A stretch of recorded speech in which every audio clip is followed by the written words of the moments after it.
Dear students, पिछली class में हम कोऑर्डिनेशन कंपाउंड्स के नोमेनक्लेचर के रूल्स पढ़ रहे थे, जिसमें हमने लिगेंड का नामकरण करना सीख लिया था। उसके बाद में कॉम्प्लेक्स कंपाउंड का नामकरण हम कर रहे थे। उसी में कुछ कॉम्प्लेक्स या संकुल कंपाउंड द्विकेंद्रीय या बहुकेंद्रीय होते हैं। तो इनका नामकरण किस प्रकार से करेंगे? सबसे पहले ये है कि द्विकेंद्रीय और बहुकेंद्रीय संकुल दो प्रकार के होते हैं। जैसा कि आप चित्र में देख रहे हैं, द्विकेंद्रीय और बहुकेंद्रीय संकुल, जिसको हम डाइन्यूक्लियर और पॉलीन्यूक्लियर कॉम्प्लेक्स भी कह सकते हैं, दो प्रकार में डिवाइड किए जा सकते हैं। एक तो है सेतु बंध युक्त संकुल और दूसरा है धातु धातु बंध युक्त संकुल। अब इसमें जो सेतु बंध युक्त संकुल है, उसको भी दो प्रकार में डिवाइड किया जा सकता है। सममित सेतु बंध युक्त यानी सिमेट्रिकल ब्रिज्ड कॉम्प्लेक्स्ड, और असममित सेतु बंध युक्त एसिमेट्रिकल ब्रिज्ड कॉम्प्लेक्स। तो फर्स्ट जो कैटेगरी है, सममित सेतु बंध युक्त यौगिकों का नामकरण।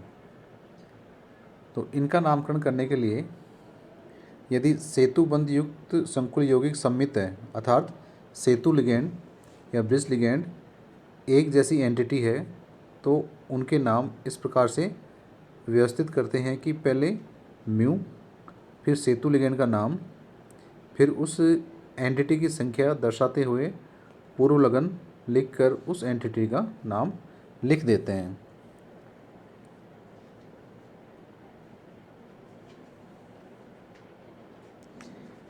अब इसमें पहला प्रकार ये हो सकता है, यदि अणु में एक ही सेतु लिगेंड हो तो म्यू सेतु लिगेंड, फिर अन्य लिगेंड और धातु का नाम लिखकर इसका नामकरण करते हैं। जैसा इस एग्जाम्पल में दिखाया गया है, इसमें केवल हाइड्रोक्सो सेतु लिगेंड है जो एक ही है, और जो एंटिटी है उसमें क्रोमियम और एमीन है। 5 एमीन और क्रोमियम एक तरफ हैं और 5 एमीन लिगेंड और क्रोमियम एक तरफ है। तो इस प्रकार यह एक सममित सेतु लिगेंड है, जिसमें सेतु का हम हाइड्रोक्सो लिगेंड कर रहे हैं, और इसका जो बैलेंस चार्ज है उसको बैलेंस करने के लिए 5 क्लोराइड आयन इससे जुड़े हुए हैं। तो इसका नामकरण करने के लिए पहले म्यू लगाएंगे और फिर उस लिगेंड का नाम लिखेंगे जो ब्रिज लिगेंड है, और फिर बाकी लिगेंड और धातु का नाम लिख के आगे वाला जो ऋणायन है उसका नाम लिख देंगे। तो इसका नाम होगा म्यू हाइड्रोक्सो बिस पेंटाएमीन क्रोमियम थर्ड क्लोराइड।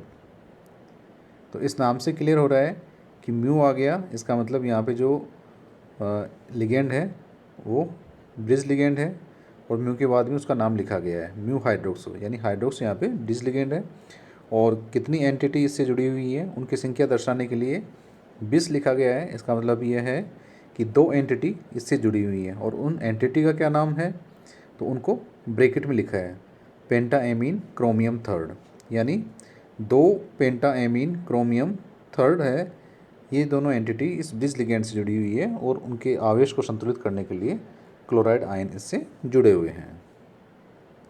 दूसरा प्रकार इसमें हो सकता है कि एक से अधिक समान सेतु लिगेंड की स्थिति में म्यू से पहले सेतु लिगेंडों की संख्या दर्शाने वाला पूर्व लगन, जैसे 2 हो तो ड्राई, 3 हो तो ट्राई आदि लिखते हैं। तो इसका एग्जाम्पल ये नीचे लिखा हुआ है, जिसमें सेतु लिगेंड 2 हैं क्लोरो, और उससे 2 एंटिटी जुड़ी हुई हैं, जिसमें धातु है पीटी प्लेटिनम, और ट्राइफेनिल फॉस्फीन ये लिगेंड के रूप में है, और एक क्लोराइड ये भी लिगेंड के रूप में है। तो इसका नाम लिखने से पहले, चूँकि यहाँ पे 2 सेतु लिगेंड हैं, तो उनकी संख्या दर्शाएंगे डाई से, डाई म्यू क्लोरो। तो इनकी संख्या क्या होगी? Di mu chloro. फिर आगे जो एंटिटी हैं कोऑर्डिनेशन एंटिटी, उनकी संख्या दर्शाएंगे, 2 हैं एंटिटी तो उसके लिए 20 लिख दिया गया, और ब्रैकेट में उस एंटिटी का नाम लिख देंगे। तो उस एंटिटी का नाम है क्लोराइडो ट्राइफेनिल फॉस्फीन प्लेटिनम सेकिन। तो पूरा नाम हो जाएगा इसका डाई म्यू क्लोरो बिस क्लोराइडो ट्राइफेनिल फॉस्फीन प्लेटिनम सेकिन। इसी तरह का एक अन्य उदाहरण भी हम देख सकते हैं जिसमें 3 सेतु लिगेंड हैं, कार्बोनिल, कार्बोनिल और कार्बोनिल, और जो 2 एंटिटी इससे जुड़ी हुई हैं वो हैं ट्राई कार्बोनिल आयरन।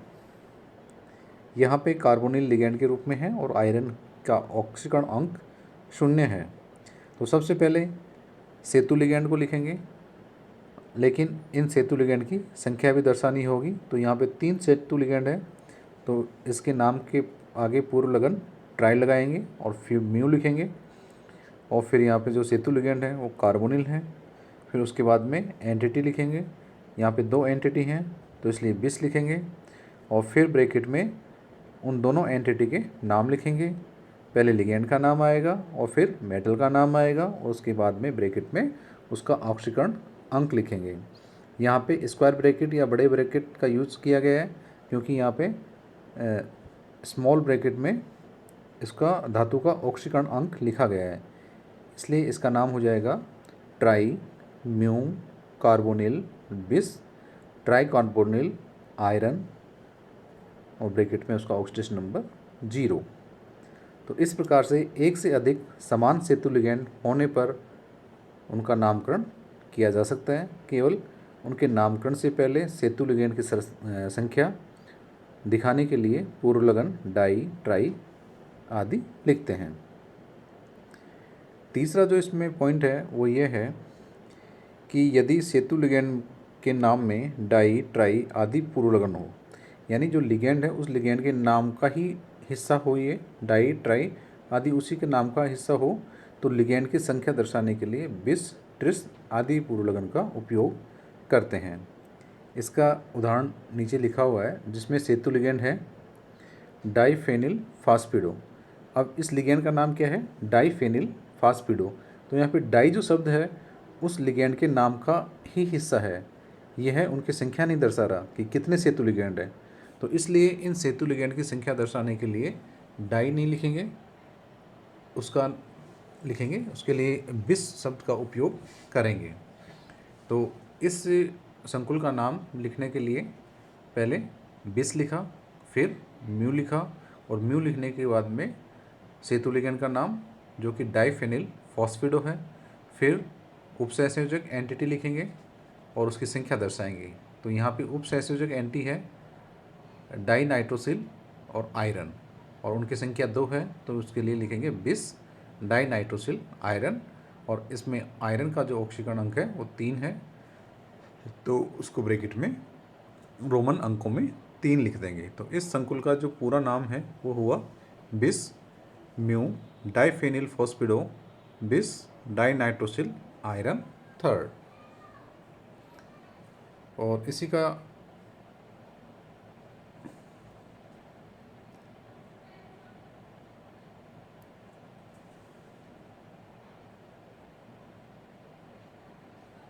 जो और एग्जाम्पल ले सकते हैं हम, और उनका भी नामकरण इसी प्रकार से कर सकते हैं।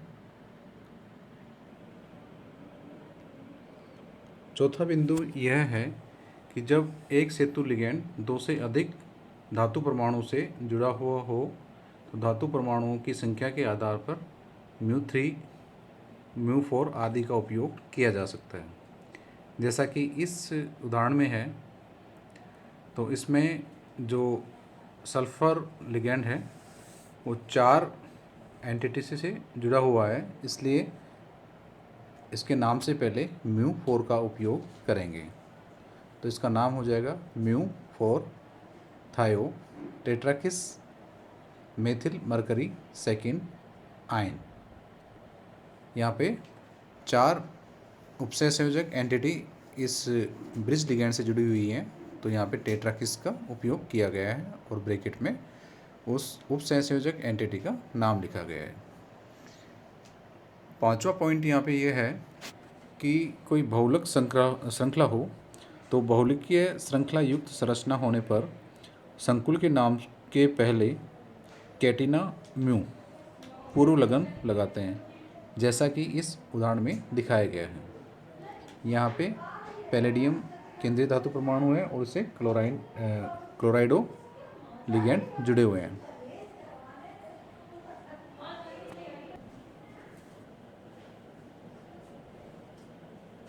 तो इसका नाम होगा catena poly mu dichloro palladium second.